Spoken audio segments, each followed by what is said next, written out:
The bistro's candlelight did nothing to soften the moment Jessica Morrison stood and gathered her coat after exactly 14 minutes. Her parting words landed with surgical precision. "Your daughter is baggage Garrett. I want to start fresh, not play stepmother to someone else's complications." The restaurant pulsed with laughter from other tables, families celebrating, couples leaning close. Even a solo diner absorbed contentedly in her novel. Everyone belonged except him. Garrett Sullivan stared at his untouched wine, calculating the damage. $43 for public humiliation. Money that should have bought Harper's winter boots or the dental appointment he'd been postponing since August.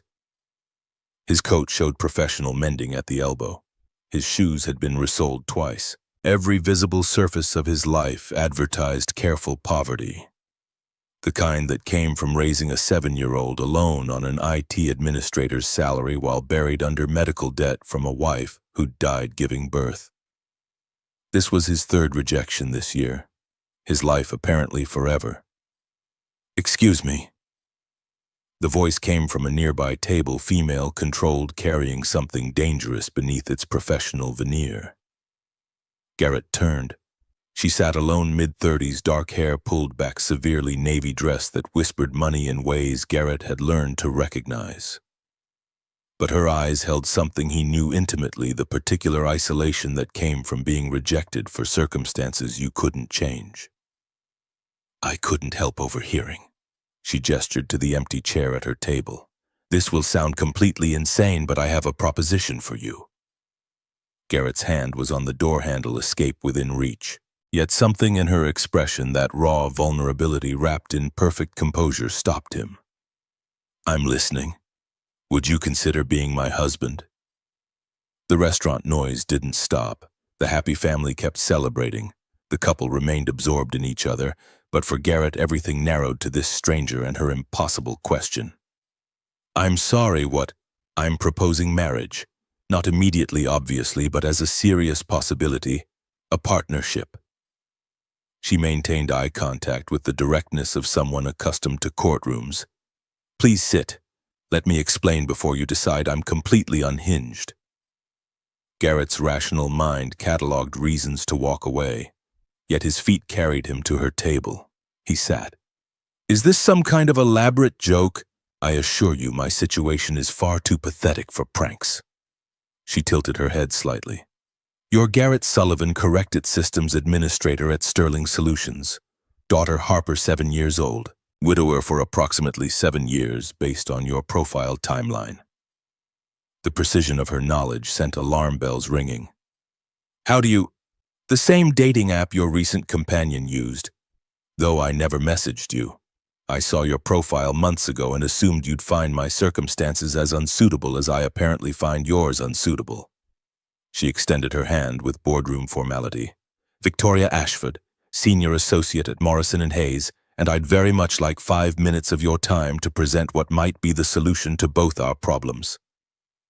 Garrett studied her, the expensive dress, the flawless presentation, the tremor in her fingers she couldn't quite suppress. Desperation and calculation in equal measure. He took her hand. Her grip was firm, confident, practiced. 5 minutes. Victoria waited until he'd settled completely before continuing. "I'm going to be brutally direct because I suspect we're both exhausted from pretense. I'm 36 years old. School. Successful career in corporate law. Own my condominium outright. Excellent health insurance. Comfortable life by every objective measure." She paused and something flickered across her face, pain she'd learned to mask but couldn't quite eliminate. "I also cannot have biological children due to complications from an accident 9 years ago. That single medical fact has rendered me fundamentally unmarketable in every dating context I've attempted." The bitterness in her clinical assessment hit harder than anger would have. "That's incredibly unfair. Fairness is irrelevant to outcomes." Victoria's lawyer precision returned. 3 years attempting traditional dating avenues, apps, professional mixers, family setups. Without exception, when I disclose my infertility, men vanish. Some are kind about their exit, most aren't, but the result never varies. She lifted her wine glass, examining the burgundy liquid as if it contained answers. Meanwhile, you face the inverse problem. You already have a child, which automatically disqualifies you from an entire category of potential partners. Women who want to start fresh without the complications of existing children, step-parenting, shared histories. Garrett shifted uncomfortably, her accuracy cutting too close. You really did read my profile. And the comment history on every photo? You're clearly devoted to your daughter, work hard, honest about your limitations, yet still rejected because you come as a package deal. Victoria set down her glass with deliberate care. So here's my proposition. What if we solved each other's problems? You want to marry someone you've never met because we both get rejected frequently? That's insane. I believe I opened with that assessment. Her slight smile held no humor. But consider the logistics. I want a family but cannot have biological children. You have a daughter who needs a mother figure and a partner who won't view her as an obstacle. I can provide financial stability and security. You can provide the family structure I'll never otherwise achieve. She met his gaze with uncomfortable directness. We're both exhausted, Garrett. Exhausted from isolation, exhausted from rejection, exhausted from pretending we don't desperately want what others seem to find effortlessly. This arrangement, marriage, isn't a business transaction, isn't it? Victoria's expression shifted to something almost vulnerable. My parents had an arranged marriage through their respective families. They've been together 42 years, genuinely happy. They built love from commitment and shared experience rather than the reverse. I'm not suggesting fake affection or manufactured passion. I'm suggesting we begin with radical honesty and compatible goals, then see what develops organically. Garrett wanted to argue to defend romantic love and passionate connection, but 7 years of widowhood had taught him that love alone couldn't pay bills or raise a child or prevent catastrophe. I don't even know you. No. But I know you raise your daughter alone while maintaining full-time employment. I know you budget meticulously. Those are last season's shoes, and your coat has been professionally repaired at the right elbow. Garrett's hand moved unconsciously to the mentioned repair fingers, finding the nearly invisible stitching. I know you attempted online dating despite probably loathing every moment because you're still trying to believe someone might want you despite your complications. Victoria's voice dropped, losing some of its professional polish. And I know intimately what it feels like to sit across from someone who views you as fundamentally defective because your reality doesn't align with their fantasy of a perfect future. The observation was surgical in its accuracy. Around them, the restaurant continued its cheerful operation, oblivious to this impossible negotiation unfolding in their midst. I'm not asking for a decision tonight. Victoria produced a business card with practiced efficiency. I'm asking you to consider the possibility. Meet me for coffee. Let me explain more fully. If you conclude I'm delusional, walk away and forget this conversation. But if any part of you is tired of being alone, tired of rejection, tired of watching your daughter pay the price for other people's narrow expectations. The card sat between them, cream stock with raised lettering that probably cost more than Garrett's phone bill.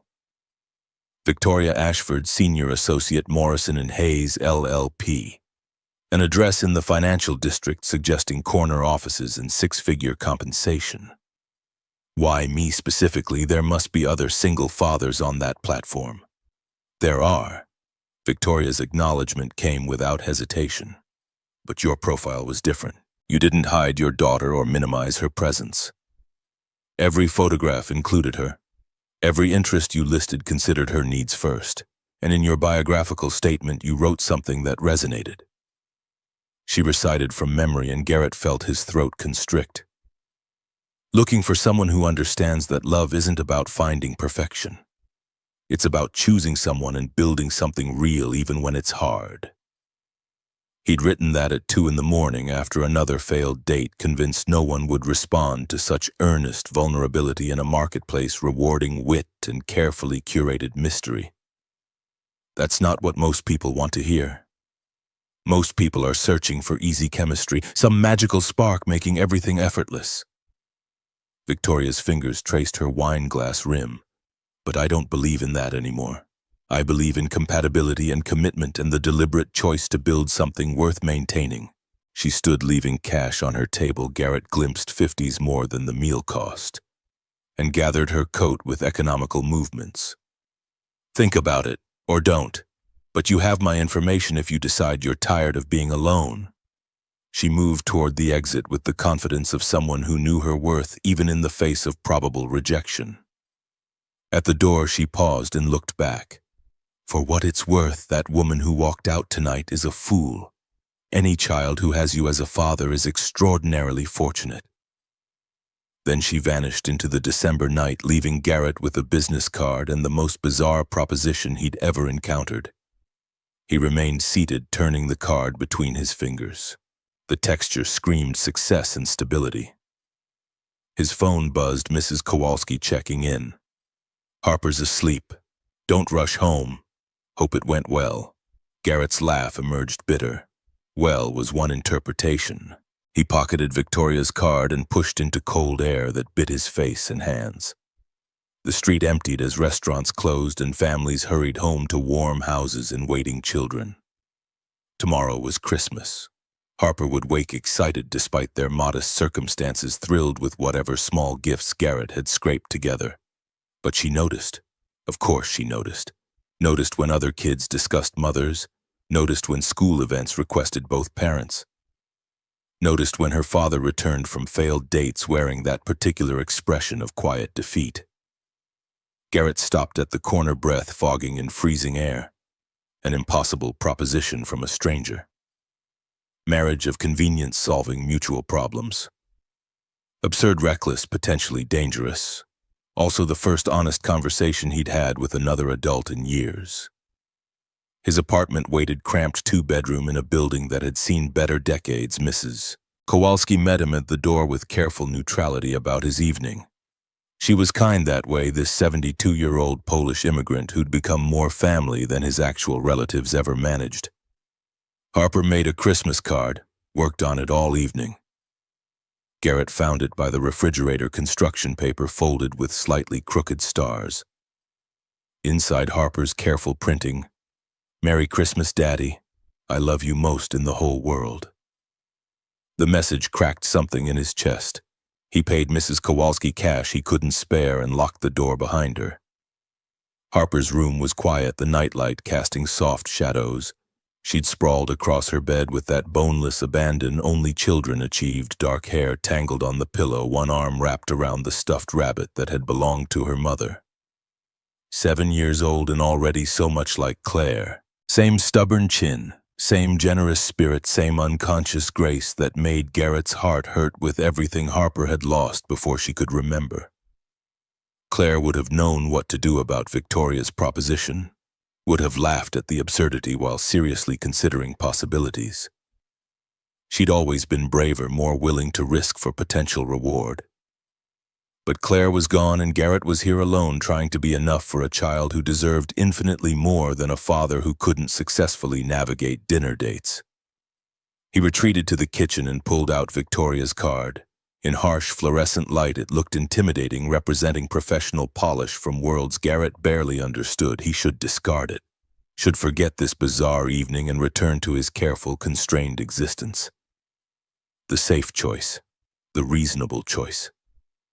Instead, he opened his laptop and typed Victoria Ashford Morrison Hayes into the search engine. Her professional photograph appeared immediately, same intelligent eyes, same composed expression. The firm's website outlined impressive trajectory: Cornell Law, federal clerkship, rapid advancement to senior associate. Published articles on corporate litigation strategy, pro bono work with family advocacy organizations. A woman who'd built success through sheer competence. Garrett dug deeper, finding mentions in legal journals, quotes in business articles.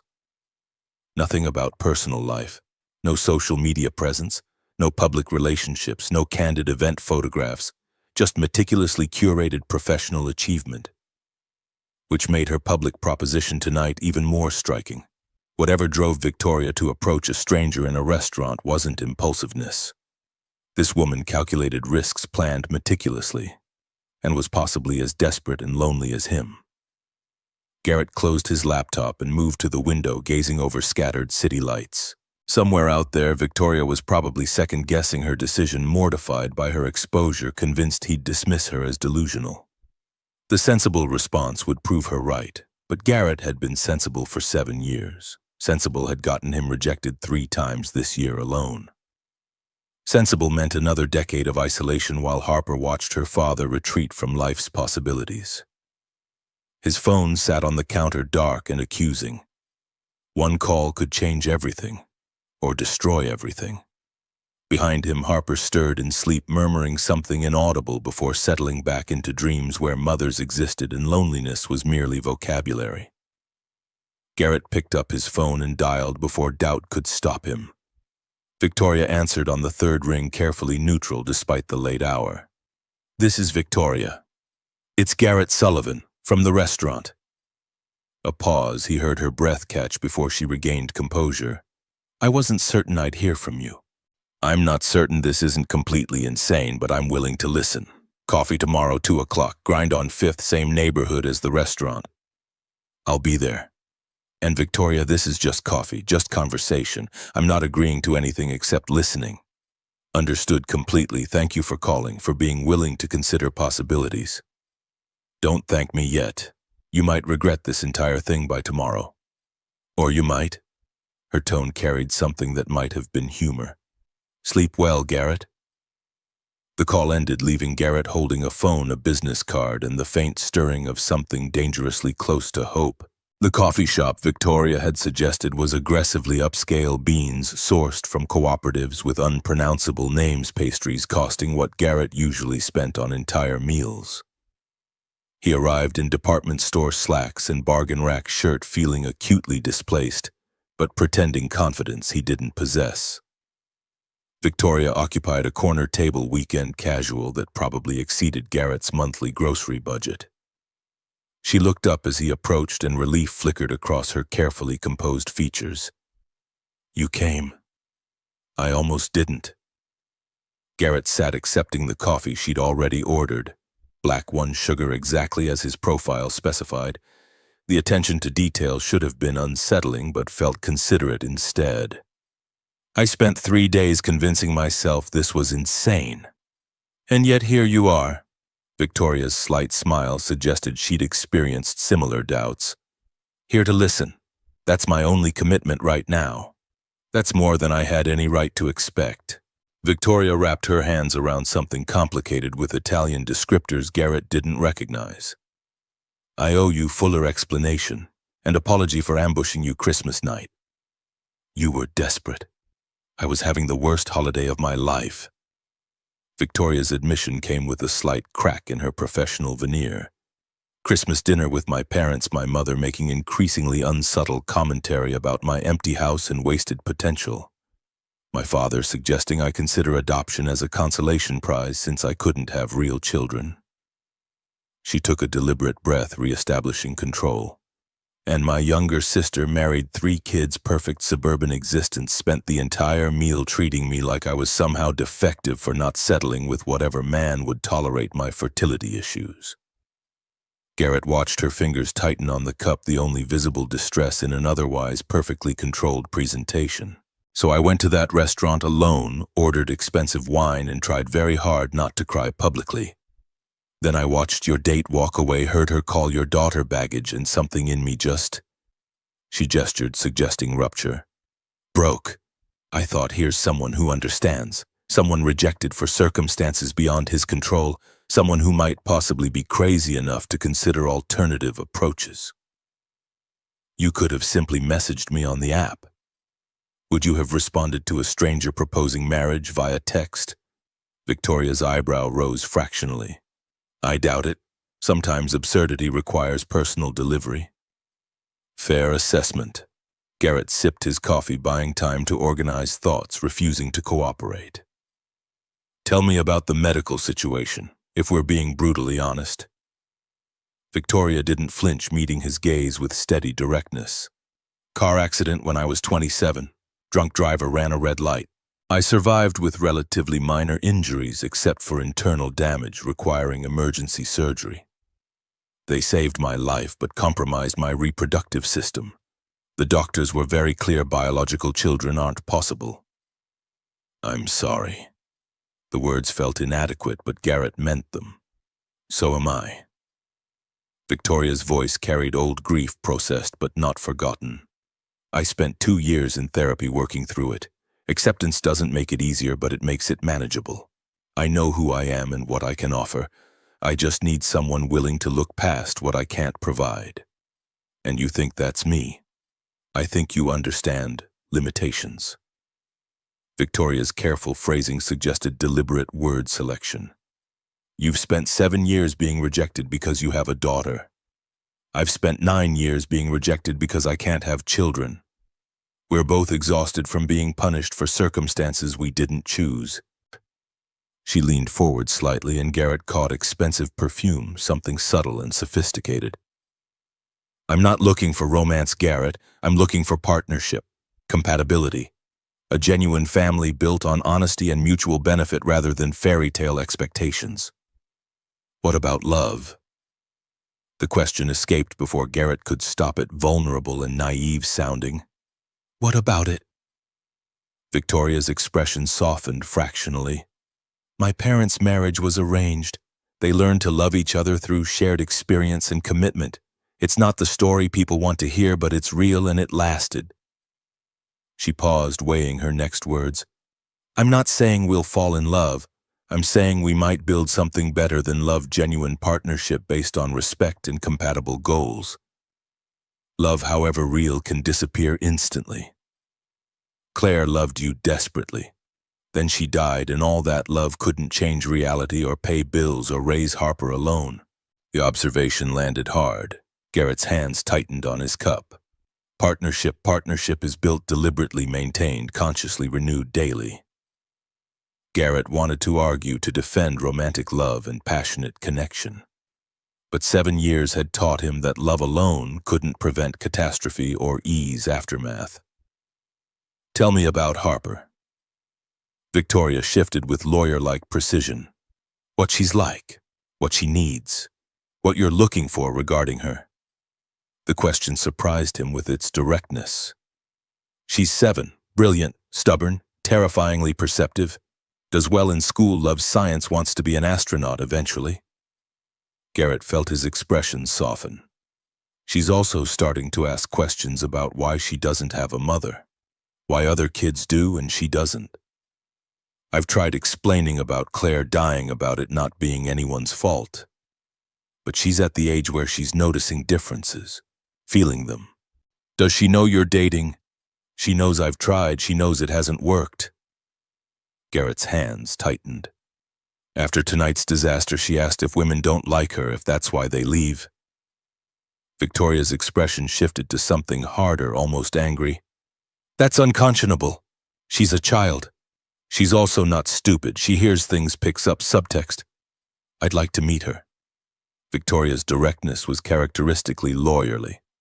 Not as a potential stepmother that's far too premature, but as someone who might be in her life.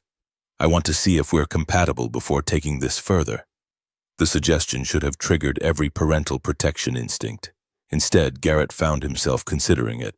Why? Because children are honest in ways adults aren't. Victoria's reasoning was pragmatic. If Harper and I don't connect, this entire proposition is moot. I'm not interested in forcing relationships or making a child accommodate adult arrangements. This only works if it's good for all three of us. Garrett studied her, trying to see past polish to the person beneath. Saturday. Park near my apartment. 2 o'clock. Harper will be there with me. You can meet her, spend time together. No pressure, no expectations. Just see what happens. Saturday. Victoria pulled out her phone. Give me your number. I'll text details. They exchanged information with businesslike efficiency. As Garrett stood to leave, Victoria caught his wrist gently. Garrett. She waited until he met her eyes. I know this seems crazy, but I promise you if we do this, I will never make your daughter feel like she's anything other than wanted. Whatever happens between us, that's my commitment. The intensity in her voice, the absolute certainty, loosened something in Garrett's chest he hadn't realized was clenched. Saturday. and he left before he could change his mind. Saturday arrived with cloudless winter sunshine turning playground equipment into gleaming primary color sculptures. Garrett arrived 15 minutes early with Harper, who immediately claimed the swings and demanded he push her astronaut high, apparently high enough to see the International Space Station, but not so high that gravity stopped functioning. Victoria appeared exactly on time, wearing jeans and a sweater that somehow managed to look both casual and expensive.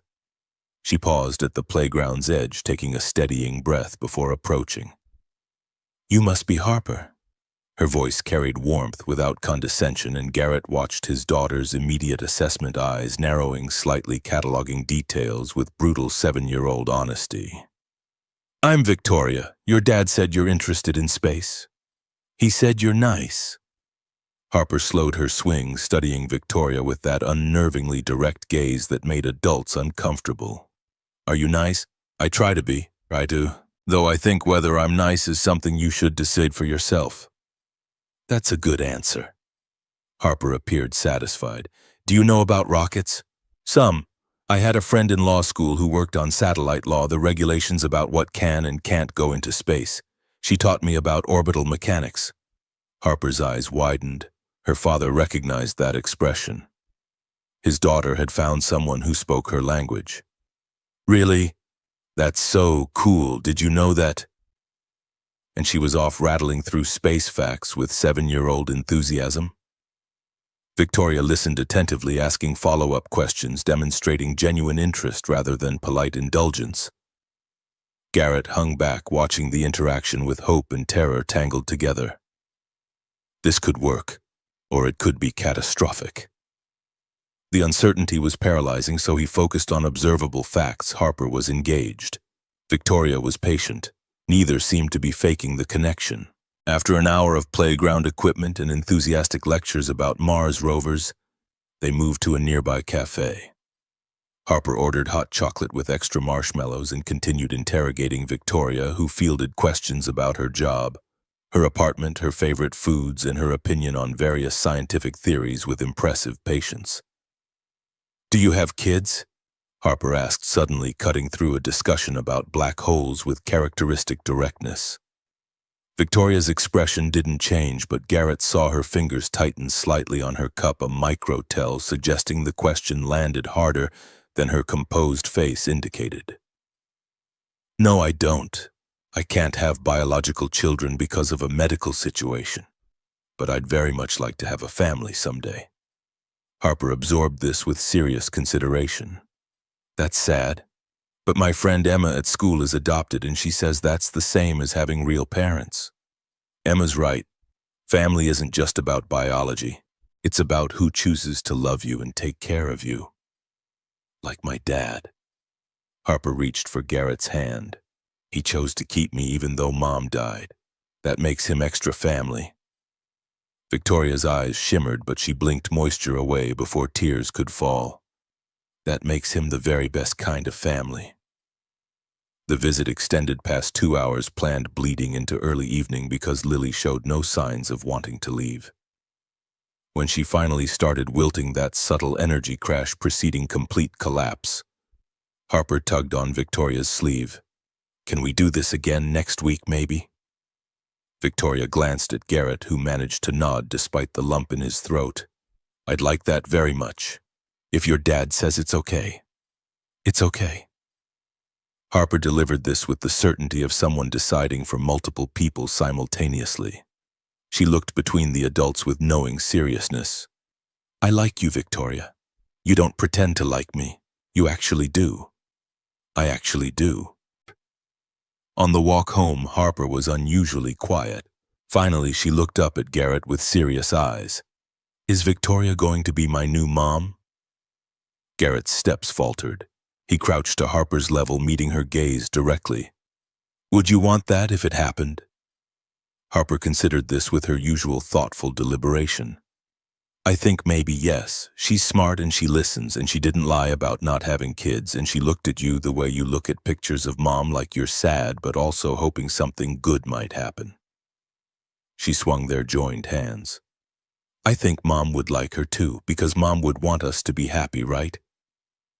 Garrett had to stop walking entirely, pulling his daughter close while his vision blurred. Your mom would want that more than anything. Harper hugged him back with fierce childhood intensity. Then we should see what happens. That's what you always say, we can't know until we try.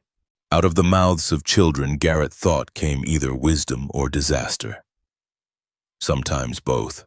That night, after Harper was asleep, Garrett texted Victoria. She liked you. More importantly, you liked her. Actually liked her, not just the idea of her. That matters. The response came quickly. She's remarkable. You've done an extraordinary job raising her.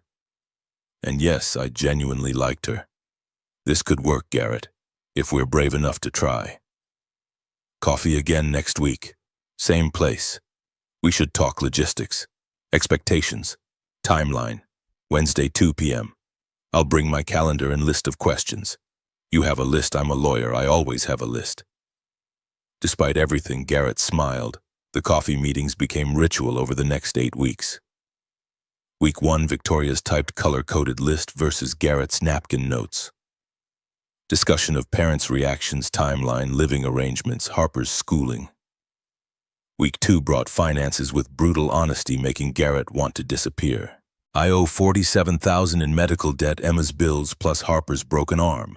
$12,000 on credit cards, that's why the old shoes and repaired coat. Victoria didn't flinch, didn't show expected disgust. Let me help with that. I can't accept. Partnership means sharing burdens, not keeping score of who contributes what. Her interruption was gentle but firm. Your debt is from keeping Harper healthy and burying your wife with dignity. Those aren't failures, they're evidence of your priorities. Let me help carry that weight. Every instinct screamed at Garrett to refuse to protect the last shreds of masculine pride. But he could see Harper in his mind, watching, learning whether family meant sharing vulnerability or pretending to have everything under control. Okay, we tackle it together, but I'm paying you back somehow. Maybe not in money, but in time or effort or whatever equals partnership. Deal. Week 3 brought wedding discussions. Neither wanted elaborate affairs or country club receptions. Week 4 was when Victoria dropped her bombshell. I want to adopt her. Not immediately, not until she's ready and you're comfortable and we're all certain this is working, but eventually I'd like to legally become her mother, if that's something you'd consider. Garrett's coffee cup froze halfway to his mouth. You've thought about this, really thought about it. I've thought about little else. Harper deserves security, legal protection, someone who has the right to make decisions if something ever happened to you. And Victoria's voice caught slightly. I want that bond, not playing house or pretending. I want to be her mother in every way that matters. Something shifted in Garrett's chest, that careful wall around hope cracking just enough to let possibility leak through. She'd need to agree. This doesn't happen without her full consent. I wouldn't want it any other way. By week 6, Victoria had started spending Saturday afternoons at Garrett's apartment, arriving with groceries, always too much, always expensive brands Garrett would never buy, and helping Harper with homework while Garrett caught up on laundry and bills. They fell into easy rhythms that surprised all of them, comfortable in ways that shouldn't be possible for 3 people who'd known each other less than 2 months. Harper blossomed under the attention, soaking up Victoria's genuine interest. Victoria, in turn, seemed to unwind, shedding corporate polish like an uncomfortable coat finally removed. Garrett watched them together. Harper explaining orbital mechanics with wild gestures while Victoria listened with absolute focus and felt something he'd thought died with Claire stirring back to life. Not love, not yet, but maybe the foundation for it. Week 7 brought the conversation Garrett had been avoiding. Tell me about your wife. Victoria made the request quietly, both on his worn couch after Harper had gone to bed nursing wine Victoria had brought. If we're going to do this, I should know about her. About what you lost. Garrett's first instinct was to deflect, to offer the sanitized version given to strangers. But Victoria deserved better. Claire was braver than me. Always. She knew that pregnancy was high risk, knew the doctors were concerned about her heart condition. They offered to terminate, but Claire wanted Harper more than safety. His hands tightened on the cheap wine glass. She made me promise that if something went wrong, I'd choose the baby. I tried to argue, but she was adamant. She'd already decided when complications started when they told me they could only save one. Garrett's breath hitched. She'd already made that choice for me.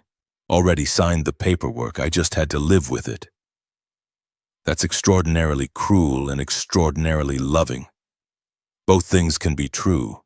7 years of being grateful for Harper and angry at Claire and guilty for being angry. 7 years watching my daughter grow up brilliant and beautiful and wondering what Claire would think. 7 years of being so lonely I sometimes forget what it feels like not to be. Victoria was quiet for a long moment, her thumb tracing circles on the back of his hand. I can't replace her. I need you to know that. I know. That's part of why this might work. You're not asking me to forget. You're just asking me to try again differently. Are we trying, actually trying, because I need to know if this is still theoretical or if we're genuinely moving towards something real? Garrett turned to face her, fully seeing past the polish to the woman beneath, lonely, hopeful, terrified of another rejection. I think we're trying. I think somewhere between coffee meetings and watching you help Harper with homework, this stopped being theoretical. I don't know if it's love yet, but it's something. Something that feels like it could grow into what we both need. Victoria's eyes shimmered. That's the most hopeful thing anyone said to me in 9 years. Then we're both pathetic. But he was smiling when he said it, and she was leaning against his shoulder, and for the first time since Claire died, Garrett let himself believe that maybe happiness wasn't something that happened to other people. Week 8 brought physical progression, a first kiss that was soft and tentative and full of promise. Holding hands became natural. They weren't sleeping together yet, both agreeing it was too soon with Harper in the equation, but attraction built steadily. I'm falling for you. Victoria's admission tumbled out one evening after Harper had gone to bed. This was supposed to be practical, a logical solution to mutual problems. But somewhere along the way it stopped being theoretical and started being real. And I'm terrified because I've never felt this before. Garrett pulled her closer. I know. I'm scared too. If this doesn't work, it'll hurt Harper, I know. Which is why we don't let it fail. We fight for this, build it right brick by brick until it's strong enough to last. They kissed, then deeper than before, and Garrett responded with 7 years of pent-up longing channeled into careful restraint. The only question was whether they were brave enough to jump. Victoria's declaration came at the end of week 8 over their regular Wednesday coffee. We need to tell my parents. Garrett's stomach performed acrobatics. When's next Sunday family dinner at their house? My sister will be there, which might help. Harder to make a scene with witnesses. Victoria's expression suggested she didn't entirely believe her own optimism. But Garrett, you need to prepare yourself. My mother can be cutting when she wants to be. My father will interrogate you like a hostile witness. It won't be pleasant. The week crawled by with agonizing slowness. Garrett borrowed a suit from Marcus, his co-worker, who offered it with knowing sympathy. The haircut cost money he didn't have. Harper helped him select the blue tie Saturday night. The blue one. It makes you look like a real dad from TV. Sunday afternoon, Garrett showed up at Victoria's building with a bouquet that had decimated his grocery budget, feeling like an imposter in borrowed clothes. Victoria met him in the lobby wearing a dress that probably cost more than his monthly rent. You look terrified. I am terrified. Good. Healthy fear will keep you sharp. She straightened his tie. Ready? Absolutely not. Perfect. Let's go. The Ashford family home rose from professionally manicured grounds like an accusation made of white columns and perfect symmetry. Garrett's borrowed suit felt inadequate before he'd even exited Victoria's car. His bargain rack origins visible despite the expensive tailoring Marcus had managed. Diane Ashford answered the door with a smile that managed simultaneous welcome and assessment, her eyes cataloging Garrett's appearance with practiced efficiency that made his skin prickle. How thoughtful. She accepted his flowers with the grace of royalty receiving tribute from a minor province. Do come in. The interior matched expectations: tasteful, expensive, utterly impersonal. Family photos lined hallways in frames worth more than Garrett's monthly salary, documenting Victoria's trajectory through private schools and European vacations. Each image reinforced the fundamental incompatibility of someone who summered in Provence with someone who considered New Jersey weekends extravagant. Harrison Ashford materialized from what was probably his study, tall and silver-haired and radiating the authority of decades dominating boardrooms. His handshake communicated assessment through pressure and duration, testing grip strength and resolve simultaneously. Garrett Sullivan, I understand you work in IT. Systems administration at Sterling Solutions, network infrastructure and security protocols. Technical work. Harrison's tone placed this category slightly beneath actual professional employment. And you've been with them how long? 8 years. Started in help desk, worked my way to senior admin. Garrett refused to apologize for the trajectory. It's stable employment with good benefits, which matters when raising a child alone. Something flickered in Harrison's expression, respect or irritation, impossible to determine. Before he could respond, a blonde woman swept into the room with 3 children in tow, her smile bright and vaguely predatory. You must be Garrett. I'm Vanessa, Victoria's sister. And this is my husband Trevor and our children Madison, Aiden, and Emma. The children stared at Garrett with blank assessment of those raised to judge social standing, their eyes moving from his borrowed suit to his discount shoes with efficiency suggesting training. We've heard so much about you. Well, not much really, since Victoria's been secretive about this whole thing. Victoria's jaw tightened fractionally. I'm not discussing. What I'm just saying, it's unusual. The last time was the investment banker. That was years ago. Dinner was served in a room seating 20, though only 8 gathered around polished mahogany that reflected chandelier light like accusations. Garrett found himself between Harrison and Trevor, who immediately launched into detailed golf club membership explanation. Harrison cut through Trevor's monologue with practiced ease. So Garrett, Victoria mentioned you're a widower with a daughter.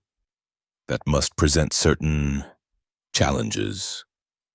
The loaded word hung between them. It presents responsibilities. My daughter is the best thing in my life. She's not a challenge. Of course. Harrison's smile didn't reach his eyes. But surely you find it difficult managing career, childcare, household responsibilities without support. I manage. Harper's in an excellent after-school program. We make it work. Garrett refused to elaborate, unwilling to paint his life as the struggle Harrison clearly wanted to frame it as. Diane joined the interrogation with surgical precision. Harper, such a formative age. 7, I believe. Children need stability, structure, so much disruption already, losing her mother, now her father dating. It must be quite confusing for the poor dear.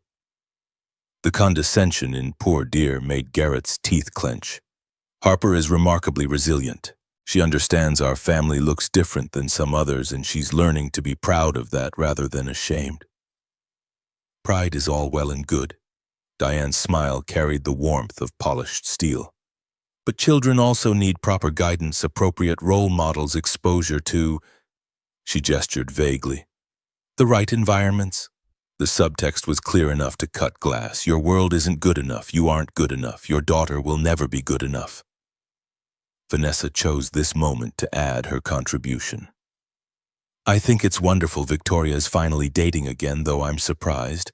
You're quite different from her usual type. She caught herself, but damage was done. I just mean Victoria usually dates professionals, lawyers, executives, people with pedigrees. Garrett set down his fork with deliberate calm. I understand. Trevor jumped in with false hardiness. No one's saying that. It's just Victoria's in a certain position socially, career-wise. Her parents naturally want someone who can complement that. Someone who won't embarrass her at firm events. The words crystallized something in Garrett's chest, anger and humiliation fusing into cold clarity. That made his next move feel inevitable rather than chosen. Someone who knows which fork to use and how to make small talk about stock portfolios. The table went absolutely silent. Even the children stopped fidgeting. Harrison's voice carried careful neutrality. Garrett, I don't think anyone is trying to insult you. No. Garrett's agreement came flat and final. You're just making it clear I'm not good enough for your daughter because I didn't attend the right schools or join the right clubs or inherit the right connections. He looked directly at Diane. And you're worried my daughter, a 7-year-old child, isn't properly cultured to fit into your social circles. That's not... Diane began, but Garrett was standing now. It is exactly what you're saying. You're just too polite to say it directly, so let me be direct for all of us. The words came from somewhere deep, accumulated rejection and suppressed rage rupturing at this moment. I'm not from your world. I work for a living. I live paycheck to paycheck. My daughter's mother died giving birth because we couldn't afford medical care that might have saved them both. I've spent 7 years being rejected by people who think single fathers are too complicated to deserve second chances. He turned to Victoria, who was staring at him with an expression he couldn't quite read. I came here because you asked me to, because I thought maybe your parents deserved a chance to see past the surface. But I won't sit here while they insult my daughter or make you feel like choosing me is charitable. Garrett pulled out his wallet and placed cash on the table, enough to cover his portion. Thank you for dinner. I can find my own way home. Victoria was on her feet instantly, but Garrett was already moving toward the foyer. He made it to the front door before she caught up, her heels clicking sharply on marble, probably costing more per square foot than his monthly rent. Don't leave, please. Her hand on his arm was gentle but insistent. They'll never accept me, Victoria, and I won't put Harper through this. Won't let her be judged and found wanting by people who measure worth in country club memberships. You're right. Victoria's agreement stopped him cold. They're being horrible, classist, unforgivable, and I should have shut it down sooner. Her eyes blazed with something fierce. But if you leave now, you're letting them win. You're proving I can't have both you and my family, that I have to choose. Maybe you do have to choose. The words emerged quieter than Garrett intended, carrying resignation tasting like ash. Victoria's voice cut through his defeat with absolute certainty. Then I choose you. I choose you and Harper and the life we're building. I choose you every time without question. She stepped closer, her hand moving from his arm to his face. But I'm not ready to give up on my parents yet. They're wrong, but they're also scared. Scared of losing me. Scared of change. Give them a chance to do better, and if they don't... Her expression hardened. Then I choose you anyway.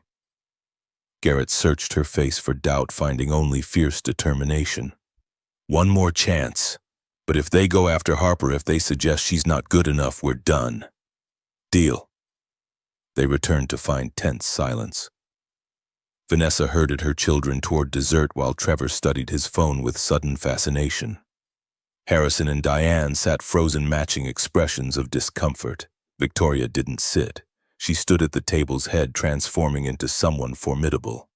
I need to say something. Everyone listen without interruption. Her voice carried courtroom authority. Garrett is not some questionable decision requiring approval. He's a good man raising a remarkable child while building a life with more integrity than most people in your country club will achieve. Diane opened her mouth, but Victoria's raised hand stopped her. I said no interruptions. For 9 years, I've listened to concerns about my dating life, my biological limitations, my failure to produce acceptable grandchildren. I've endured setups with appropriate men who found me defective. The words came faster, propelled by years of frustration. Garrett doesn't see me as defective. His daughter doesn't see me as a backup option. They see me as someone worth choosing, worth fighting for, worth building a family with. I will not apologize for choosing them back. She paused, letting silence stretch until it became uncomfortable. I'm planning to marry him. We haven't set a date yet, but yes, I'm serious. This is happening. The only question is whether it happens with your blessing or without it. Harrison cleared his throat. Garrett, I apologize. You're right that we were unfair, making assumptions based on circumstances rather than character. He gestured to the empty chair. Would you be willing to stay? Start this evening over? Garrett looked at Victoria, who nodded almost imperceptibly. One condition. You want to know about me, fine. Ask anything. But we don't discuss Harper except to establish that she's loved, cared for, and not up for judgment. Understood? Understood. The evening shifted into something resembling actual conversation. Garrett talked about his work challenges of maintaining network security, satisfaction of solving problems that stumped others. Harrison shared stories about Victoria's childhood. Diane softened fractionally. Midway through dessert, Harrison's phone buzzed with an alert, shifting his expression from relaxed to frustrated. The new security system. $50,000 for enterprise-grade equipment, and it requires reset 3 times a day. Garrett recognized the opening. Firewall rules conflicting with IoT devices. You configured it like a corporate network, but smart home systems need different protocol handling. Harrison's eyebrow rose. You know how to fix it. 5 minutes, if you trust me to touch the equipment. In Harrison's study, mahogany desk, leather chairs, first editions lining walls, Harrison pulled up the router interface. Garrett's fingers moved with 8 years' confidence, SSSHing into the router and identifying the problem immediately. Here, you've got a rule-blocking port 8883. That's MQTT, the protocol your Nest thermostats use. And this rule conflicts with UPnP for your smart TV. He made changes with economical keystrokes, saving configuration and initiating reboot. Try it now. Everything responded smoothly. Harrison's expression shifted to grudging respect. Impressive. My firm's IT department couldn't figure that out in 2 weeks. College degree taught me theory. 8 years at Sterling Solutions taught me practical reality. Theory doesn't fix your router at 2 a.m. when the network crashes before a client presentation. Harrison studied him with new interest. You could sell yourself better. You have valuable skills. I'm not selling myself. I'm doing my job, taking care of my daughter, trying to be a good person. If that's not enough, then you're measuring with the wrong metrics. They returned to find dessert giving way to coffee. The atmosphere noticeably warmer. Victoria's eyes found Garrett's with a question, and his slight nod communicated volumes. They left 3 hours later, exhausted but intact. In the car, Victoria collapsed against the seat. That was a disaster. Worst dinner of my life. I can't believe you walked out. I can't believe you came back. I can't believe I told them we're getting married. Victoria's confidence wavered. We haven't actually discussed that part, the actual marriage part. Garrett turned to face her. We haven't discussed. I know I got ahead of myself, but in the moment with them judging you, I needed them to understand this isn't casual. You're my future. She paused. If you want to be. Garrett thought about the evening, the judgment, the exhausting performance of proving his worth. He thought about going home to Harper, about being alone, about another decade of failed dates. I want to be. Your future, Harper's and mine, all of it. Even the impossible parts. Victoria's smile blazed. Even my terrible parents. Even your terrible parents, though I'm drawing the line at country club memberships. Deal. The following weeks brought tangible progress. Harrison called Garrett directly with networking assistance that evolved into genuine conversation. Diane invited them to dinner again at a restaurant Garrett suggested. Victoria officially listed her condo for rent, marking commitment to shared future. They started apartment hunting, looking for something near Harper's school, affordable on Garrett's salary alone. Because Victoria insisted if anything happened to her income, she didn't want them trapped. Then in April, 4 months after Christmas night, Harrison called a meeting. The text was formal and ominous. Family meeting. Sunday, 11 p.m. Attendance required. They arrived to find the full Ashford family assembled. Harrison stood by the fireplace with the bearing of someone delivering a verdict. Thank you for coming. There's a matter that needs addressing. His gaze landed on Garrett with uncomfortable intensity. Garrett, I've had a private investigator conduct a background check on you. The room went cold. Victoria shot to her feet, fury radiating. You did what? I needed to be certain. My daughter is considering marrying a man we barely know. He pulled out a folder, and I found several concerning items that need clarification. Victoria looked like she might physically attack her father. Stop. Stop talking before you say something unforgivable. Let him finish. Diane's quiet interjection came firm. Your father has a right to protect you. Fine. Victoria's voice could have etched glass. Finish. Get it all out. Harrison opened the folder with prosecutorial solemnity. Your financial situation is precarious. Significant credit card debt, medical bills and collections, no savings. You've been passed over for promotions 3 times in 5 years. Your apartment building has multiple code violations, and your daughter's been to the nurse 14 times this year, suggesting either neglect or, that's enough. Garrett stood, his voice cutting through Harrison's recitation. Harper was beside him. When had she arrived? The realization that his daughter was here hearing this catalog of his failures cracked something in his chest. You want clarification? Fine. My credit card debt is from my wife's medical bills, and funeral costs insurance didn't cover. Medical bills and collections are from Harper's broken arm 2 years ago. I'm paying them slowly because that's all I can afford. I have no savings because every spare dollar goes to my daughter's needs. He was shaking. I've been passed over for promotions because I won't work overtime or travel. I have a child who needs me home every evening. The apartment has violations because it's all I can afford in a neighborhood with good schools. And Harper goes to the nurse because she has mild asthma, and the school nurse is kind enough to let her rest rather than send her home to miss class. Garrett turned to Victoria. This is what I was afraid of. This is exactly why people like me don't belong in worlds like yours. We can't hide our failures or explain them away. We just fail out loud where everyone can see. He looked down at Harper, whose eyes were filling with tears. I'm sorry, sweetheart. I tried to make this work. Garrett, please. Victoria reached for him, but he stepped back. You deserve better than this. Better than constant struggle. Better than defending your choices forever. Find someone who fits your world. You are good enough. You're everything I want. But I'm not what you need, and Harper deserves more than being the poor relation everyone tolerates. He took Harper's hand and headed for the door, ignoring protests, even Harrison's attempt to call him back. In the car, Harper's question emerged small and broken. Are we not getting a family anymore? The question destroyed him completely. I don't think so, baby. I'm sorry. But I liked Victoria. She was going to be my mom. Harper's tears came in earnest, and Garrett had to pull over because driving while crying was dangerous, and he was crying too. They drove home in silence. Garrett helped Harper into pajamas and tucked her in, sitting on the edge of her bed while she cried herself to sleep. Mrs. Kowalski found him in the dark living room an hour later. She'd heard them arrive, heard Harper crying, and let herself in.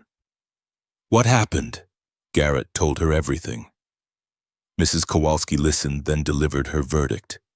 You're a fool, a noble fool, but a fool nonetheless.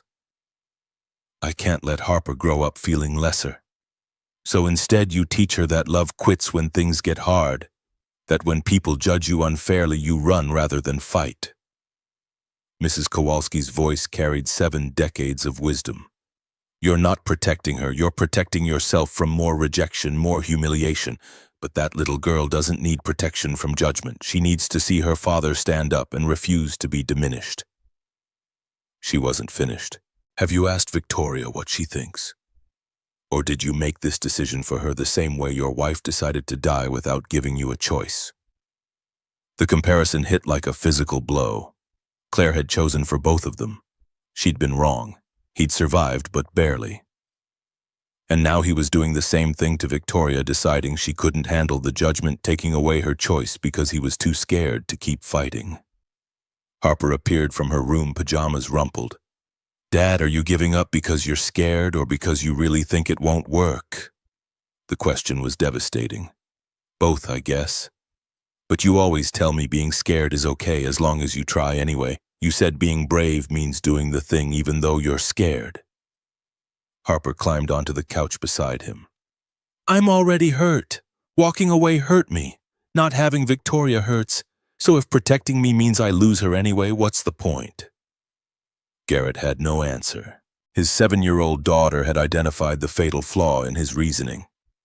His phone sat on the coffee table lighting up with texts. Mrs. Kowalski handed it to him. Victoria's messages scrolled across the screen. Please call me. We need to talk. My father was out of line. I told him so in terms requiring years of therapy. I'm not giving up on us. Hope you're not either. Together, I like the sound of that. Garrett looked at Harper, watching with hope mixed with fear. He looked at Mrs. Kowalski, whose weathered face carried encouragement. He called Victoria. She answered on the first ring, her voice raw. I'm sorry for walking out, for making decisions without you, for letting fear win. I was wrong. You were protecting Harper. I was protecting myself. Harper set me straight. 7 years old and more courage than me. He paused. She wants to know if you're still willing to have us. Both of us. Of course I am. I told my father exactly what I thought of his investigation, and my mother agreed. She was furious with him. Victoria took a shaky breath. My mother stood up for us, told him that running background checks on the man her grandchild loves was behavior of someone more concerned with appearances than family. Come back tomorrow. We need to talk properly. Harper tugged on Garrett's sleeve. Say yes, Dad. Tomorrow, that coffee shop, 10 o'clock. We'll be there. The coffee shop reunion was swift. Harper ran to Victoria immediately. I'm sorry about Grandpa being mean, but I still want you to be my mom. Victoria crouched to Harper's level and gathered her close. I still want to, more than anything. Later that week, Harrison requested a private meeting at Milano's, a restaurant Garrett chose. I owe you more than an apology. Harrison's hands shook slightly. I need you to understand why I did something inexcusable. He took a breath. When Victoria was 16, she got pregnant. Diane and I convinced her to terminate. Told her a baby would ruin her chances. 2 weeks after the procedure, she was in the car accident that destroyed her ability to have children. We took away her choice, and then life took away the possibility forever. The pieces clicked together with devastating clarity. She's never forgiven us. When you came into her life with a daughter after we'd stolen that possibility, I panicked. I hired the investigator because I was terrified you'd take her away somehow, but I almost destroyed her chance at family. Harrison pulled an envelope from his jacket. I want to make amends. The check had enough zeros to make Garrett's vision blur. I can't accept this. You can and will, not as charity, but as what family does for each other. Let me help carry that burden. The pleas in Harrison's voice made it real. On one condition, this is a gift freely given or it's nothing. Agreed, though I hope what changes is that we actually get to know each other. Garrett took the handshake, feeling tentative alliance forming. Saturday afternoon, Diane arrived at Garrett's apartment with expensive pastries. Harper was arranging cookies. The knock came precisely 3 minutes after Diane entered the building. Thank you for having me. Diane held the bakery box like an offering. Harper assessed her directly. I'm Harper. Are you going to be my grandma for real or just visiting to check if we're good enough? Diane's composure cracked. I would very much like to be your grandmother. For real. If you're willing to let me try, though, I understand I need to earn that privilege. Harper considered this. Do you know about space? Not particularly, I'm afraid. That's okay. I can teach you. Want to see my project on Mars rovers? Harper pulled her toward the science display. Diane followed, genuinely engaged. The afternoon unfolded easily. Diane asked intelligent questions about Harper's interests, school challenges. She shared stories about Victoria as a serious child. The moment that changed everything came when Harper asked her question. If you become my grandma for real, does that mean I'm good enough now? Dad said some people think I'm too much work. Diane's teacup froze. Oh, sweetheart, you were never not good enough. If I gave you that impression, I was terribly wrong. Harper studied her. So you don't think Dad's a bad choice for Victoria because of me? I think your father is making my daughter happier than I've seen her in years. and I think you're a remarkable young lady." Harper absorbed this. Adults mess up. Dad says the important thing is trying to do better. Your father is raising you to be a better person than I managed. The visit extended past 2 hours. When Diane prepared to leave, Harper hugged her spontaneously. "You can come back. I can teach you more space stuff. I would like that very much." After Diane left, Victoria texted, "Mom just called. She's crying happy tears. Says Harper is the most remarkable child she's ever met. Also says you're a better parent than she ever was." I think she means it. She does. And Garrett, I love you. I love you too, both of you. Several weeks passed in a blur of normalcy that felt miraculous. Victoria officially moved into Garrett's apartment. They found a new place together, still near Harper's school, but with an extra bedroom and actual natural light. Harrison helped with the down payment despite protests. Garrett started planning the proposal with careful attention to detail. This needed to be perfect, not expensive, but meaningful, incorporating Harper. He called Marcus at work. "I need a favor. Planetarium access after hours. Custom presentation." Marcus whistled. "That's romantic. Yeah, my buddy Todd owes me. What do you need?" "Private viewing after the evening show. Photos projected against the dome. Needs to end with a question. Will you marry me? Will you marry us? Harper's going to be part of this." "Even better. Send me the details." The ring was his grandmother's simple gold with a modest diamond intended for Claire but never worn. He turned it over, hoping Claire would approve. Harper was easier to involve than expected. "Can we talk about something important?" She sat up immediately. "You're going to ask Victoria to marry you for real. How did you—" "Dad, I'm 7, not stupid. Do you want to be part of it? Because this isn't just about me marrying Victoria. This is about all 3 of us becoming a family officially. Like we ask her together, that would be so cool. Can we do it at the planetarium?" "That's exactly what I was thinking." Harper launched herself at him. "Best idea ever." The evening of the proposal arrived with clear May skies and unseasonably warm temperatures. Garrett told Victoria they were taking Harper to see a special Mars show at the planetarium, a makeup celebration for Harper's March birthday they'd been too busy to properly observe. Victoria accepted without question, her hand finding Garrett's as they walked from the parking lot. The regular show played to conclusion, visitors filing out while the Hayes-Ashford family remained in their seats. The planetarium director appeared, Marcus's friend Todd.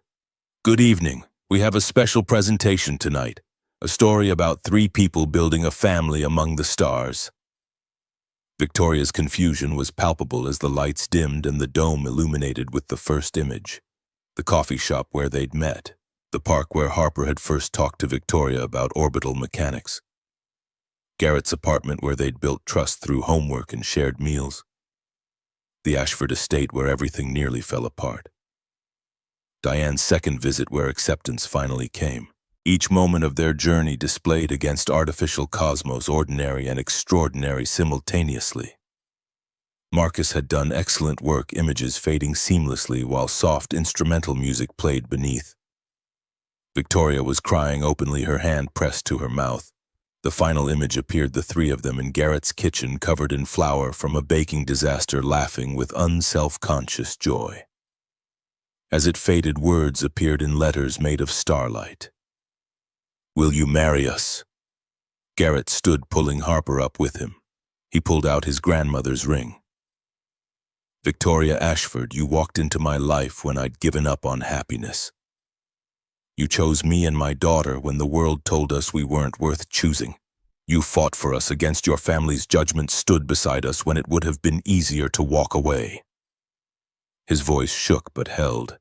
"You saw Harper not as baggage but as a gift.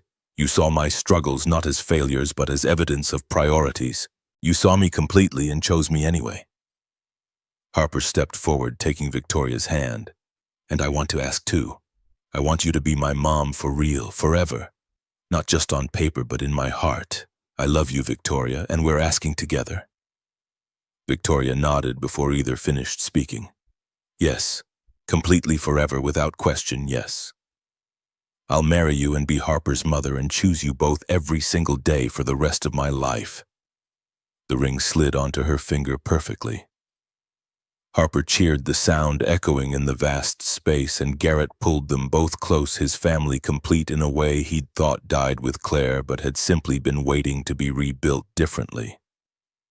The adoption finalization happened on a Tuesday afternoon in June, 2 weeks before the wedding in Judge Martinez's courtroom. This is one of my favorite types of cases where everyone involved clearly wants the same thing. She looked at Harper directly. "Miss Sullivan, do you understand what's happening today? I'm getting adopted by Victoria, so she's my legal mom forever. And then in 2 weeks, we're all getting married." Excellent summary. Miss Ashford, do you understand that by adopting Harper, you're taking on all rights and responsibilities of parenthood? I understand completely. Harper is already my daughter in every way that matters. This just makes it official. Mr. Sullivan, do you consent? Absolutely. Victoria has been Harper's mother in practice for months. We're catching the paperwork up to reality. Judge Martinez signed with a flourish, then came around the bench to shake their hands. Congratulations, you've built a beautiful family through intention and choice rather than accident of biology. She crouched to Harper's level. And you, young lady, are very fortunate to have 2 parents who love you enough to fight for you. I know. I'm pretty lucky. They celebrated with ice cream, then an impromptu planetarium visit. Standing in darkness while constellations wheeled overhead, Garrett felt 7 years of weight finally lifting. Wedding preparations consumed the final 2 weeks despite their insistence on keeping things simple. Diane handled logistics with military efficiency, respecting their wishes while ensuring perfection. Harper's dress arrived pale blue because astronauts didn't wear pink. Victoria's elegant ivory dress, Garrett's tailored suit that Diane insisted on paying for. The night before, Victoria stayed at her old condo per tradition. Harper sat coloring while Garrett tried not to think about everything that could go wrong. Are you nervous? A little, but good nervous. Me too. Harper set down her crayon. Dad, is it okay that I'm excited even though it means Mom Claire isn't here? The question cut deep. Your Mom Claire would want you to be excited, sweetheart. She loved you more than anything. Victoria being your mom now doesn't erase Claire. You have 2 mothers, one who gave you life and one who's here to help you live it. That's what Victoria says too. I like that she doesn't try to replace her. Love doesn't work like replacement. You can love both your mothers without taking away from either. Your heart's big enough. My heart's huge. It has room for everyone. The wedding day dawned clear and warm. July 1st, delivering on summer's promise with cloudless skies. The Botanical Gardens Conservatory was transformed when they arrived, white chairs in a semicircle facing an arch woven with flowers. 25 guests total. Victoria was already there, having abandoned tradition. You're stunning, Harper preened in her blue dress. You're pretty too. Not princess pretty, but scientist pretty, that's better. The ceremony was officiated by Victoria's law school friend. We're here to witness something remarkable. Not just a marriage between 2 people, but the formation of a family built on choice rather than chance. Garrett, Victoria, and Harper have been living as a family for months. Today they're making it official. Garrett's vows came first. Victoria, when you approached me Christmas night, I thought you were crazy. Turns out you were just brave enough to ask for what you wanted. You saw past my failures to the person I was trying to be. His voice steadied. I promise to keep choosing you back in easy times and hard through everything life throws at us. I promise to be your partner, your friend, and the person who sees you completely and loves you anyway. He paused. I choose you. I choose us. Today and always, because partnership isn't about finding the perfect person. It's about choosing someone and building something real even when it's hard. Victoria's vows came through controlled emotion. Garrett, you taught me that family isn't about perfection. It's about showing up and doing the work even when it's hard. You and Harper gave me purpose when I'd resigned myself to loneliness. Her voice strengthened. I promised to honor Claire's memory by loving Harper as fiercely as she did, not to replace her, but to add myself to the family she started. I promise to stand beside you through struggle and joy. I promise to build this family with intention and courage." She paused. "I choose you. I choose Harper. I choose us, today and forever." Harper stepped forward with the rings. "I have something to say, too." Her improvisation made people laugh gently. Everybody talks about parents promising to take care of kids. But I promise to take care of you guys, too. I promise to tell the truth even when it's hard. I promise to remember we're a team." She paused. "I promise to love you both forever because you loved me first. And I promise to clean my room without being asked. Sometimes." Laughter spread through the gathering. Even Harrison was struggling with composure.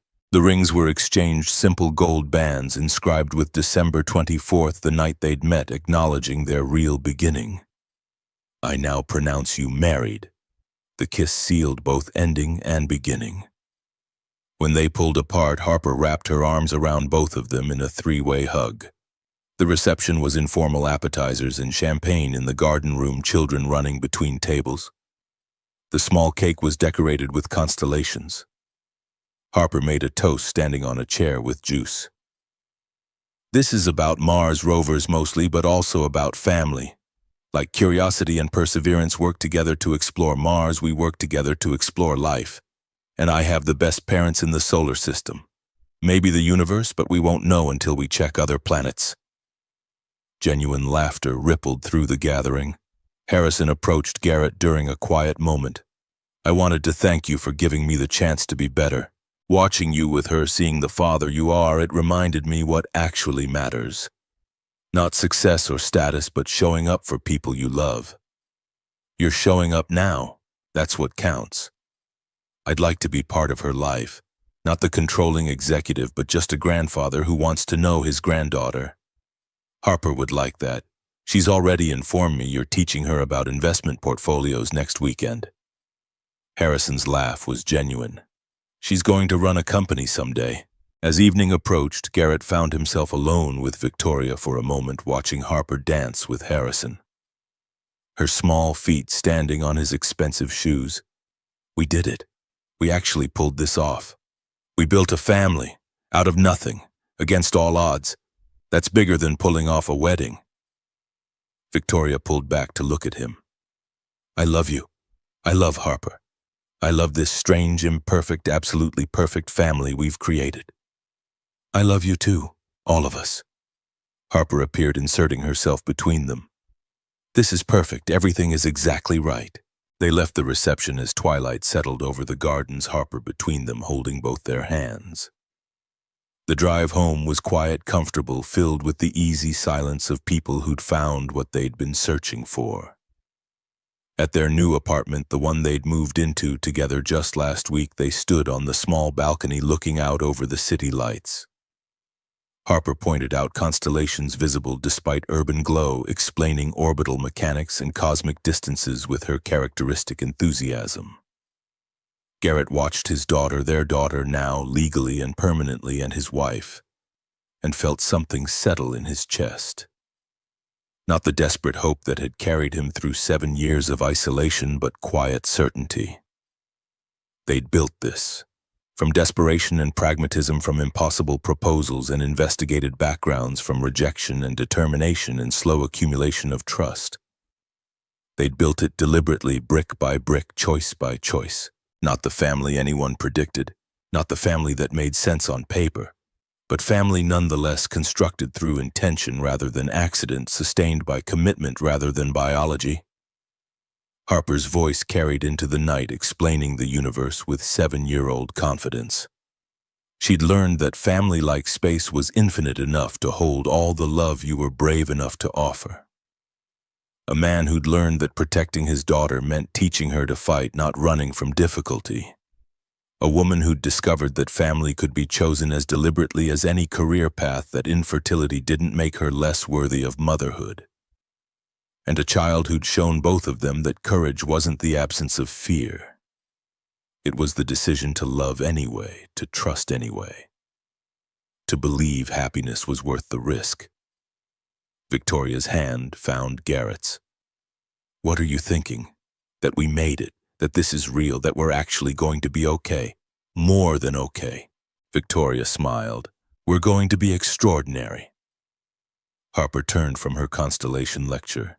Can we do this every night, stand here together and look at stars? Every night we want to. Garrett crouched to Harper's level. That's the thing about family, you get to decide what traditions matter. Then this is our tradition. The three of us, the stars every night we can. Harper hugged them both fiercely. I'm glad you were brave enough to try, Dad. I'm glad Victoria was brave enough to ask. I'm glad we all chose each other. Me too, sweetheart. Garrett's voice caught. Me too. Later, after Harper was asleep in her new room with its glow-in-the-dark star stickers on the ceiling, Garrett and Victoria stood in their bedroom, a space that still felt new and unfamiliar but was slowly becoming home. Do you ever think about how insane this all is? Victoria asked, leaning against his shoulder. That we went from strangers to married in 7 months. Every day. But then I think about the alternative, another decade of being alone, of Harper growing up without a mother, of you resigning yourself to isolation. And suddenly insane seems like the sanest thing we ever did. The courage to begin. Victoria repeated words Judge Martinez had used at the adoption hearing. That's what she said mattered most, not knowing if it would work but being brave enough to try anyway. We were brave together. That made the difference. Victoria turned to face him fully. I need you to know something. This. She gestured, encompassing the apartment, the marriage, the family they'd built. This isn't settling. This isn't second best or practical compromise. You are the best thing that ever happened to me. You and Harper both. Even though we came as a package deal, even though I bring all my baggage and complications, especially because of that, your complications are evidence of your priorities. Your struggles are proof of your character. And Harper? Victoria's voice softened. Harper is the greatest gift anyone could have given me. The daughter I thought I'd never have. Garrett pulled her close. Claire would have liked you. She would have appreciated that you don't try to erase her or pretend she didn't exist, that you let Harper love both her mothers without conflict. There's no competition with a memory. Claire gave Harper life. I'm just honored to help her live it. They stood in comfortable silence for a long moment, processing the magnitude of what they'd accomplished. From impossible proposition to actual family, from strangers to chosen partners, from desperation to something approaching contentment. Thank you for being crazy enough to approach me in that restaurant. Garrett finally broke the silence. For being brave enough to ask for what you wanted instead of settling for loneliness. Thank you for being brave enough to say yes, for trusting me with Harper, for building this with me even when it was terrifying and uncertain. We're going to be okay, aren't we? More than okay. Victoria's certainty matched his own growing conviction. We're going to be extraordinary, because we chose this, because we choose each other every day, because we built something real from nothing. Morning came with sunshine streaming through unfamiliar windows. Harper appeared in their doorway, already dressed in NASA pajamas, clutching her stuffed rabbit. Is it weird that I have 2 moms now, one in heaven and one here? Victoria sat up, patting the bed beside her. Harper climbed up, settling between them. It's not weird at all. It's actually pretty amazing. You have more love, not less. More people who chose you and fought for you. That's what I thought. Emma at school only has 1 mom and she's not even nice. So 2 moms, even if one is in heaven, is better. Harper's 7-year-old logic was flawless in its simplicity. Can we make pancakes as a family? That's what families do in movies. That's what families do in real life too. Garrett ruffled her hair. Come on, let's make terrible pancakes together. In the kitchen, flour ended up everywhere. Harper insisted on adding chocolate chips for science. Victoria proved surprisingly incompetent at flipping pancakes. Garrett burned the first batch while trying to prevent Harper from adding more chocolate chips to the batter. It was chaotic and messy and absolutely perfect. This was what they'd built, not a fairy tale or a romance novel or anyone's idea of how families should form. but something real and solid and earned through intention rather than accident. As they sat down to eat slightly burned, overly chocolatey pancakes, Harper raised her glass of orange juice. "I want to make a toast like at the wedding. To our family. The one we chose. To our family." Victoria and Garrett echoed their glasses, meeting Harper's with a gentle clink. "And to being brave enough to try." Harper added her serious expression, suggesting she understood the weight of what she was saying. "Because if you hadn't been brave, we wouldn't be here. To being brave enough to try." They repeated, and Garrett felt the words settle over them like a blessing. Later that morning, Garrett found himself on the balcony again. Coffee in hand, watching the city wake up. Victoria joined him, her own coffee steaming in the morning air. "What are you thinking about?"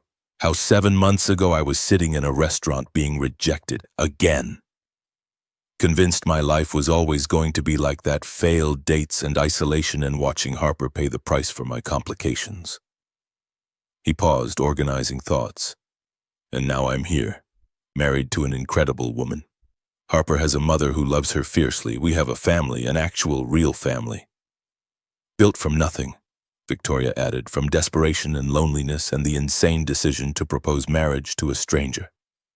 Best insane decision you ever made, without question." Victoria's smile was radiant. "Though I think the best decision was yours, being brave enough to call me back, to meet me for coffee, to introduce me to Harper. You could have walked away at any point. You chose not to." "We chose each other," Garrett corrected gently. "That's the point. Not fate or destiny or cosmic intervention. Just two lonely people deciding to try something impossible, and then choosing to keep trying even when it got hard. Partnership over passion." Victoria quoted their early conversations. "Building something deliberately instead of hoping to stumble into it accidentally. And look what we built." Through the balcony door, they could see Harper in the living room, arranging her stuffed animals in precise rows while explaining something scientific to them. Her voice carried clearly something about gravitational waves and space-time continuum. "She's going to change the world someday," Victoria observed quietly.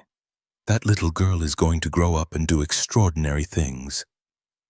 Because she had two parents who loved her enough to fight for her.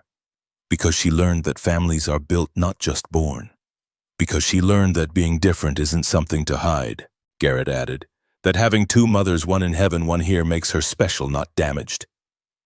"We did that." Victoria's voice carried wonder. "We gave her that gift. We gave it to each other, too." Garrett turned to face her fully. 7 months ago, we were both convinced we were too damaged, too complicated, too different to deserve love or family. And now we have both," Victoria finished. "Because we were brave enough to ask for what we wanted instead of accepting what we thought we deserved." Harper appeared in the doorway. "Are you guys being mushy because I'm trying to explain quantum mechanics to Mr. Bunny and all this romance is very distracting?" They laughed, and Harper grinned, clearly pleased with herself. "Come here, scientist."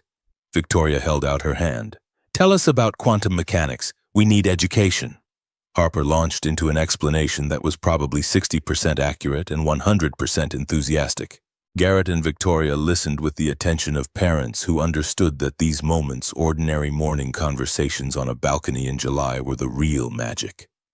Not grand gestures or dramatic declarations, but the accumulation of small choices to show up, pay attention, and love deliberately. This was what they'd built. This was what they'd chosen. And it was extraordinary precisely because it was real, imperfect, and complicated, and hard-won, and absolutely worth every moment of uncertainty that had brought them here. Not a fairy tale ending, but something better, a deliberately chosen beginning, renewable daily, built on honesty instead of fantasy. Partnership over passion, choice over chance. Family constructed through intention rather than biology. And in the end, that made all the difference. As Harper finished her explanation and demanded pancakes despite having just eaten. As Victoria laughed and Garrett caught her eye with shared understanding as the summer sun rose higher over their new home and new life. One truth crystallized with absolute certainty. They were going to be okay. More than okay. They were going to be extraordinary. Because they'd learned the secret that eluded so many. Love wasn't something you fell into or waited to find. Love was something you built brick by brick, choice by choice, day by day. And they'd built something worth keeping.